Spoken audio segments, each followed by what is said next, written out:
even though we call it hybrid rye or we say hybrid rye, it's really cereal rye, right? From a species standpoint, nothing has changed from that capacity. But much like when we hybridized corn in the 20s and 30s, right? We saw huge jumps in yield. We saw huge improvements and rapid changes in breeding from ability to add traits for disease resistance and those types of things. And it's really the same concept with hybrid rye, quite frankly. Rye is an open-pollinated plant, just like corn. We use a CMS system, just like corn, and we create a true hybrid. It's really one of the first small grains where we've been able to do this not only from a breeding standpoint, but I would say do it in a very commercially applicable way, in that it really provides value to the farmer in this capacity.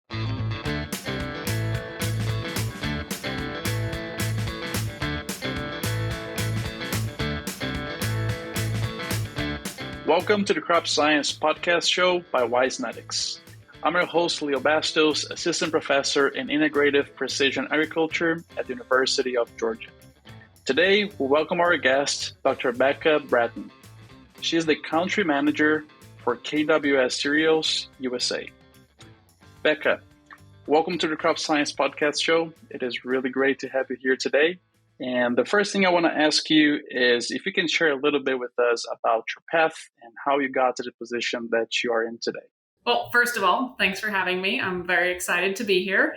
So a little bit about me. As you mentioned, I'm country manager for KWS. I've been in this role for almost 6 years now, hard to believe. And I manage and oversee our commercial cereals side of the business. So everything small grains, basically, rye, wheat, barley, field peas, which is not a cereal, but somehow that still falls into my business, I guess.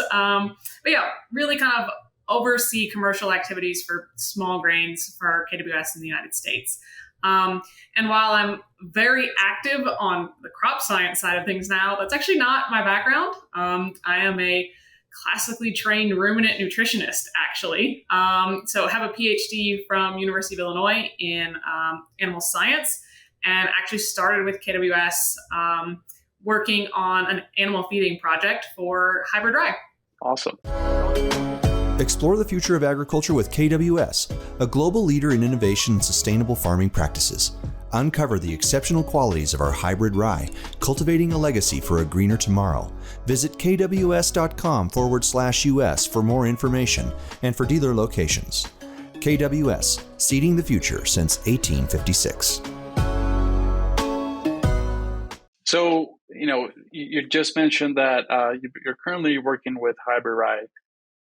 So could you share with us some thoughts around that topic specifically, and especially how it compares to open-pollinated rye that most farmers, most producers are probably used to? So what are some of the differences there and perhaps even commonalities?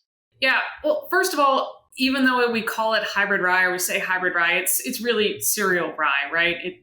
From a species standpoint, nothing has changed from that capacity.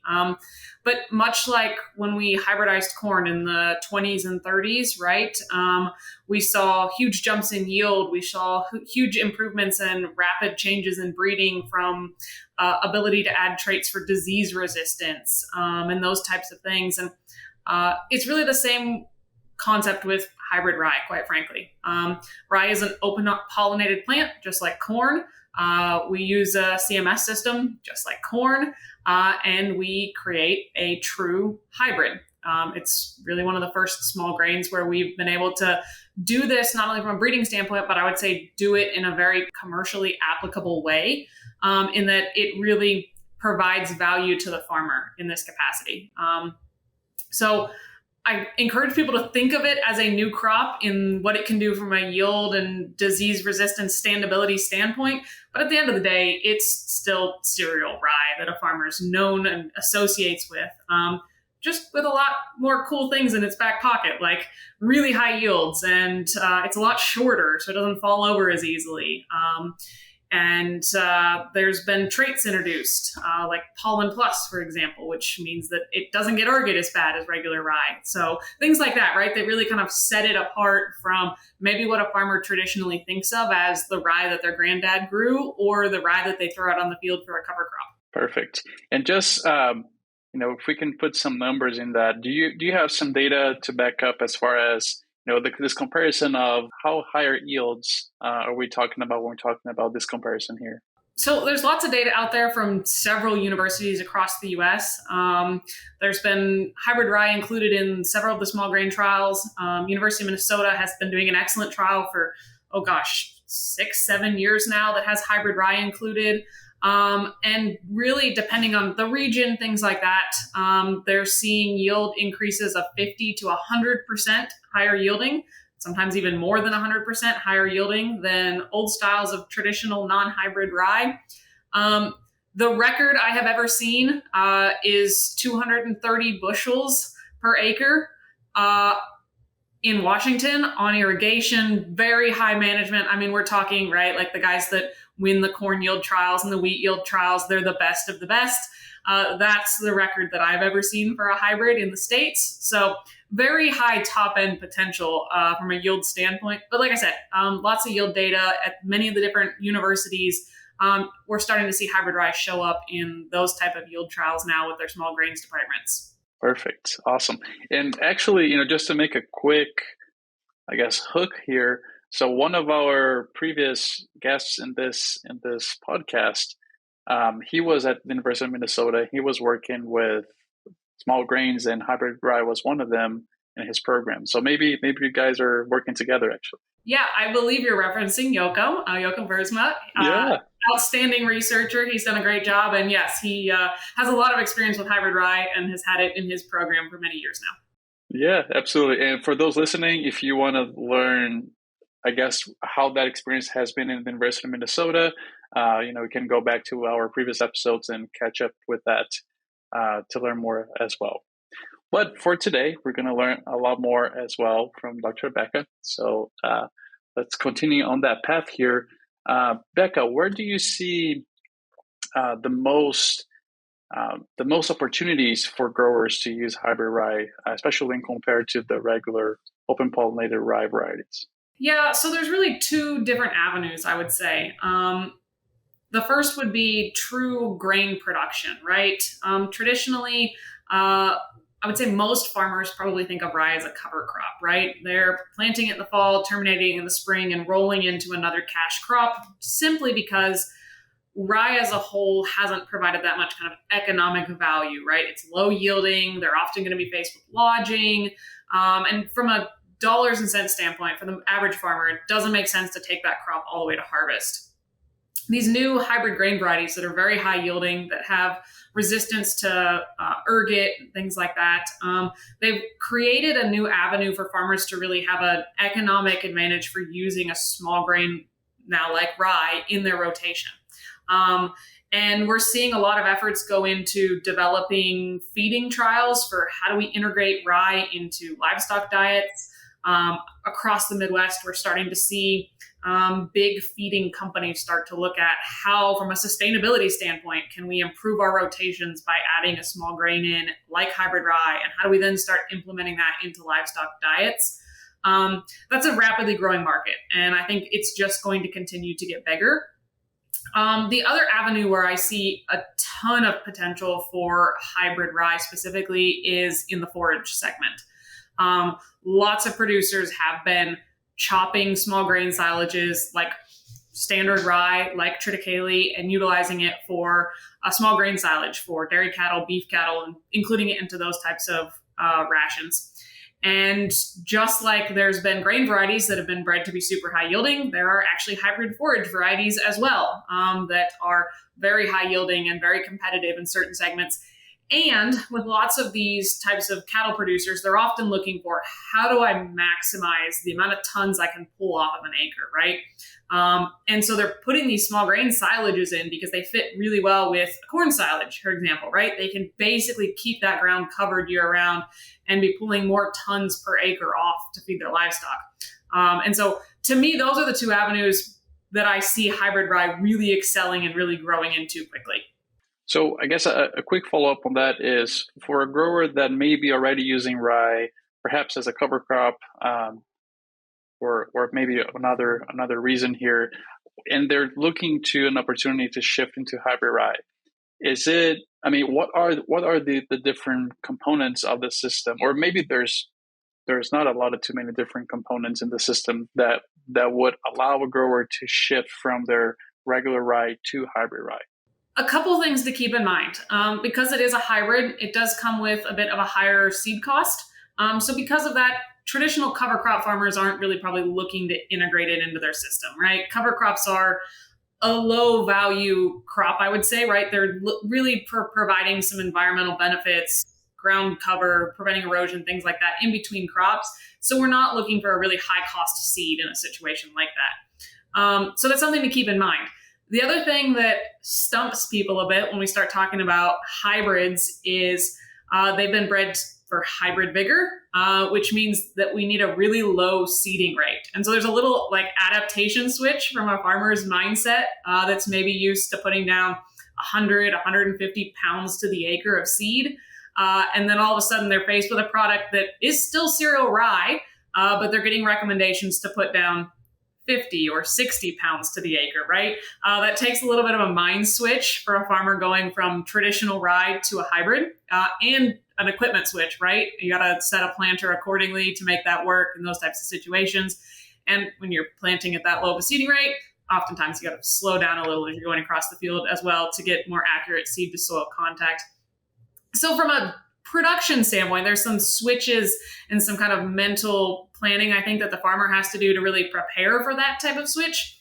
But then at the end of the day, it's still cereal rye, right? It's still going to grow like rye. It's going to be treated like rye. Harvest times are going to be similar. Planting times are similar.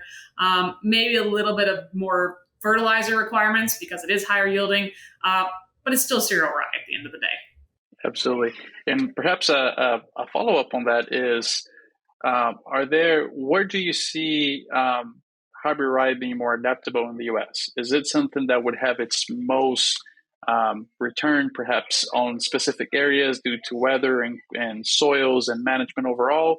Or is it something that is more plastic and can really fit into different regions? Yeah, so I think there's two parts to that. The first is just kind of location specificity in general, and that is that the hybrid ryes that are currently in the market are true winter cereals that require vernalization, which means that, unfortunately, if you are in the deep south, hybrids don't really work in your market because they need cold temperatures, winter weather to vernalize so that they can then go into their reproductive state, start elongation, heading, all those types of things. So there is a geographic limitation, certainly just right off the bat in terms of where hybrids fit the best. The other place I really see hybrids excelling, probably not surprising if you're using other old style cereal ryes, is rye does really well on some of those sandier soils, some of those drier climates.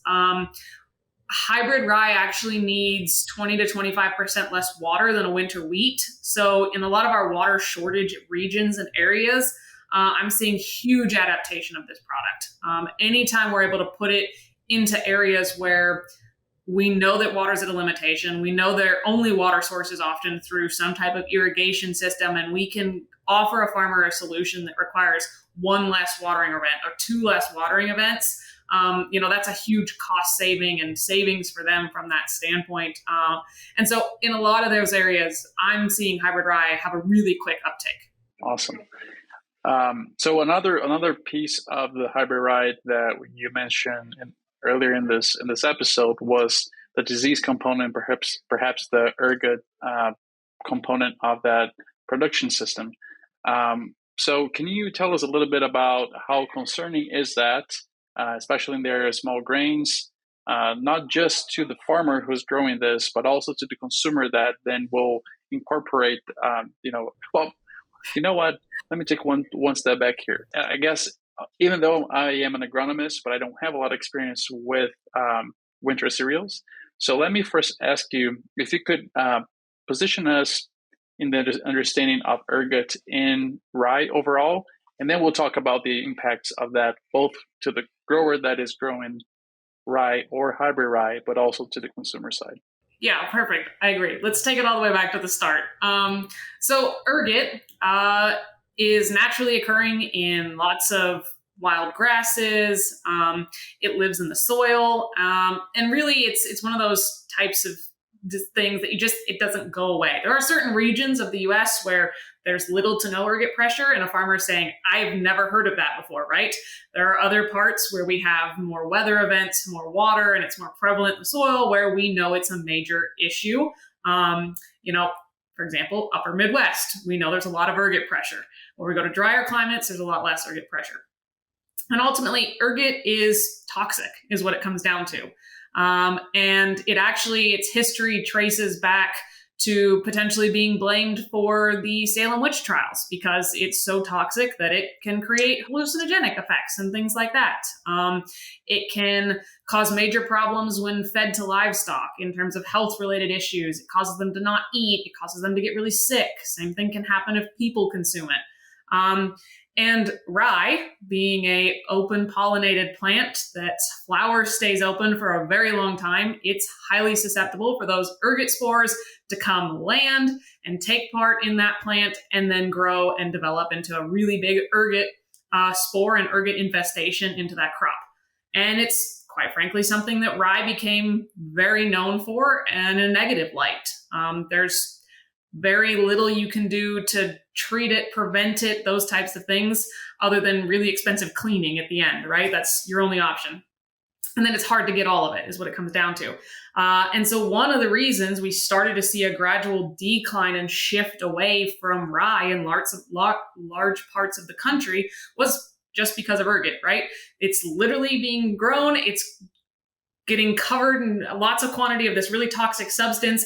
And then all of a sudden, we don't have an end use for it. We can't use it. We're throwing it away. And so at that point, why are we growing this crop, right? So that's kind of the backstory on rye and ergot, I would say. It's kind of a really negative no-go, I would say, from a rye standpoint. So switching gears then and saying, okay, what does fixing this or how do we solve this problem with a plant that at this point, right, it's not really usable if it's super infested with ergot.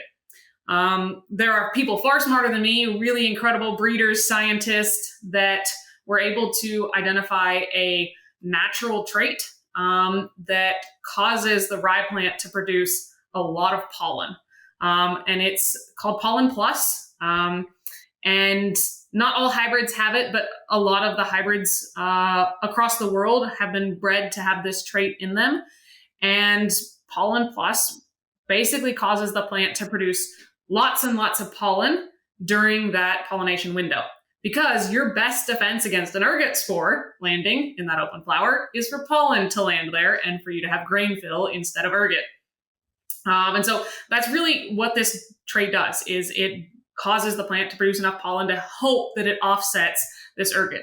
It's not a cure-all. It's not an end-all be-all. There are certainly, weather events can cause issues during pollination that would lead to ergot. If there's a really uneven stand in a field and there's a section that's really delayed when the rest of the field goes through pollination, there can be ergot in those areas, things like that. So it's not a cure, but it's a huge change in, I would say, the prevention of ergot in the plant that's really revolutionized how we can use rye in feed systems, food systems now, without having to go through really expensive cleaning costs. Like I said, not a cure-all, but it's definitely changed the way we can think of rye.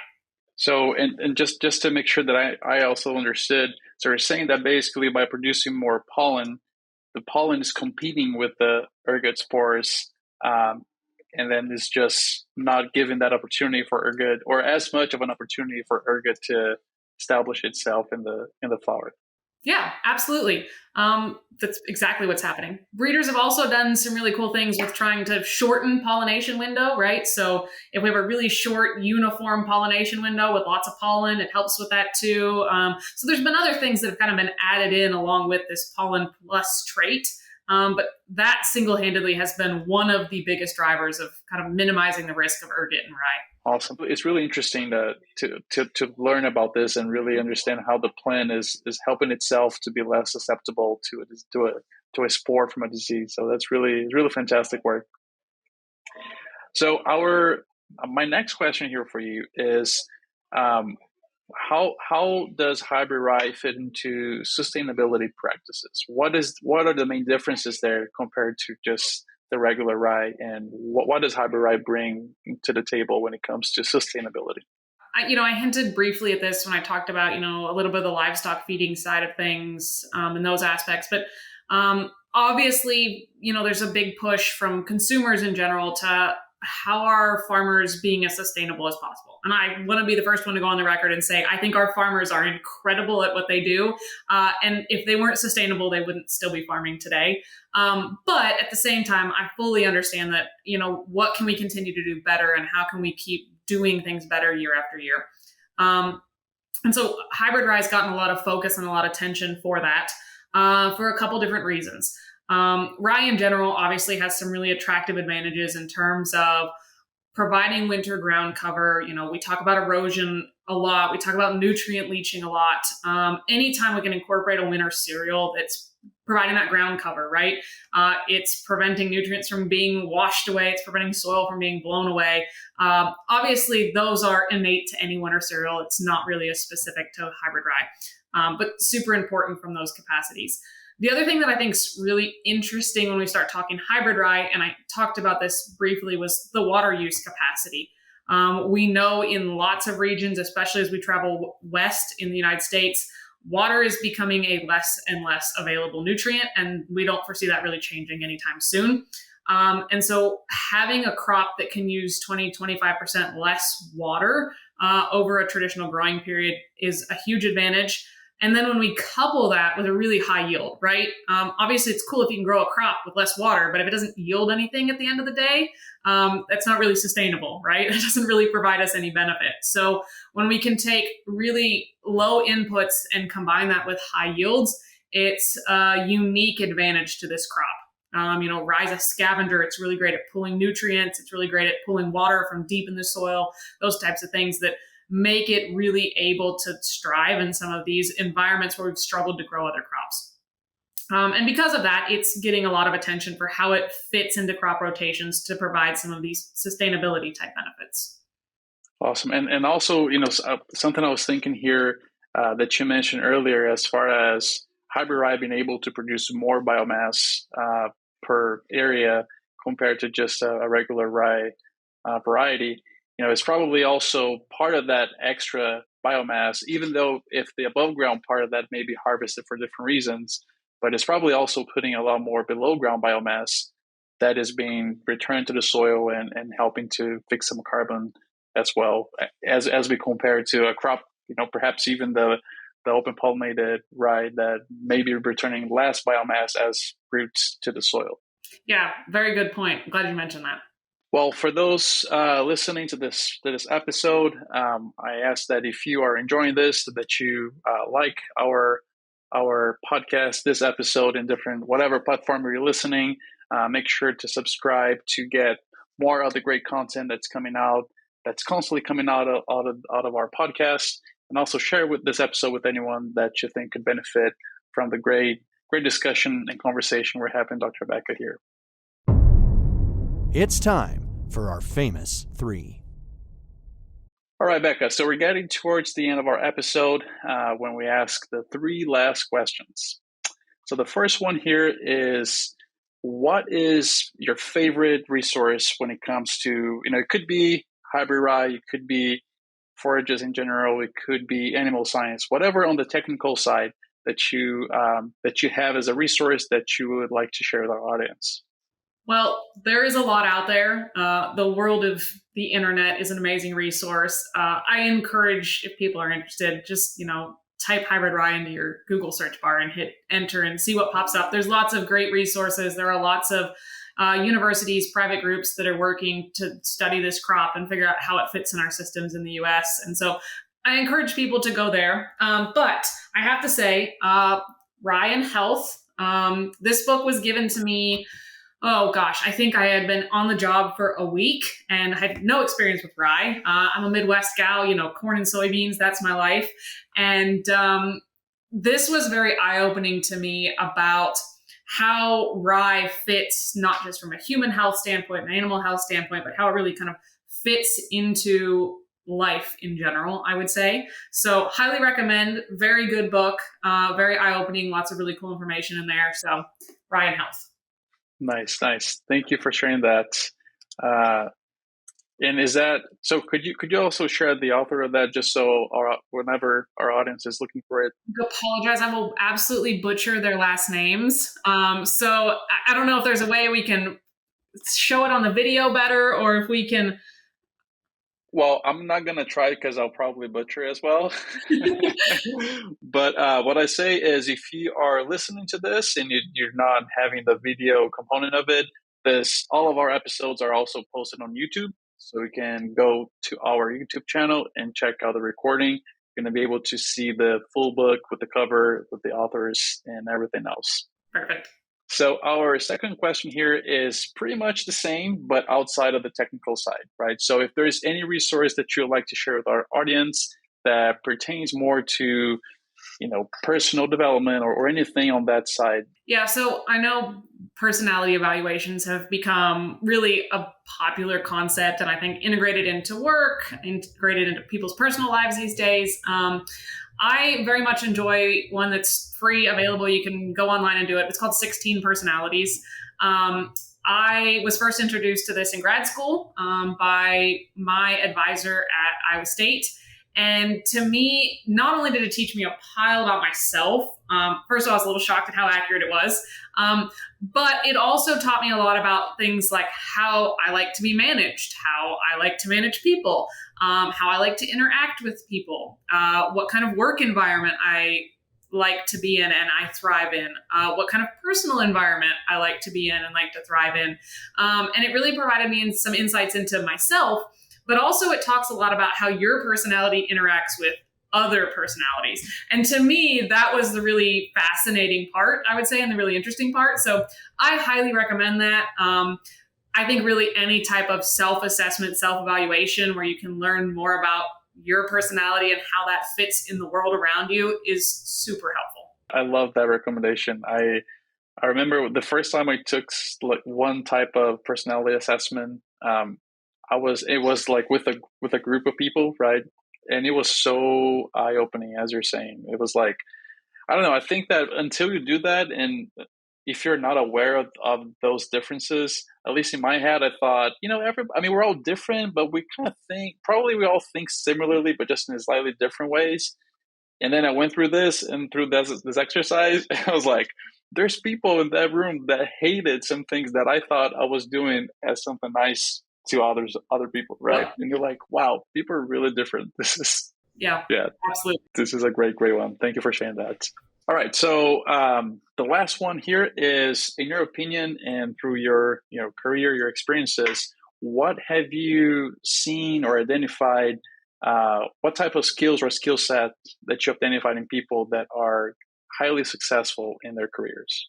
Yeah, to me, obviously, there's lots of soft skills. There's lots of things that I think various people have that make them successful, that make them excel in their job and their personal life. But to me, at the end of the day, if someone is a really good communicator, doesn't matter what their personality type is, doesn't matter, introvert, extrovert, any of those ways we want to classify people, if they're a really good communicator, they're probably going to excel in anything they put their mind to, because they're going to be able to explain why things are happening. They're going to be able to explain why they're doing things.